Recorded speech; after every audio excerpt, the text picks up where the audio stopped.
If you're experiencing account sync issues in Valorant, follow these steps to troubleshoot and optimize your connection. This guide will help you resolve common problems and ensure a smoother gaming experience. Step 1. Check server status. Visit the official Valorant server status page to see if there are any ongoing issues or maintenance. If the servers are down, you may need to wait until they are back online. Step 2. Restart your game. Close Valorant completely and restart it. This can help refresh your connection to the servers and resolve minor sync issues.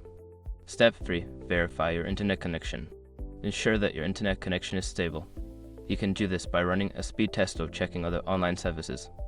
If your connection is weak, consider resetting your router. Step 4. Relink your Riot account. Go to the Riot Games website and log into your account. Navigate to the account settings and relink any connected accounts such as Twitch or Steam to ensure proper synchronization. Step 5. Contact support. If the issue persists after trying the above steps, reach out to Riot Games support. Provide them with detailed information about your problem, and they can assist you further. By following these steps, you should be able to resolve account sync issues in Valorant. If problems continue, don't hesitate to seek help from the support team. Happy gaming!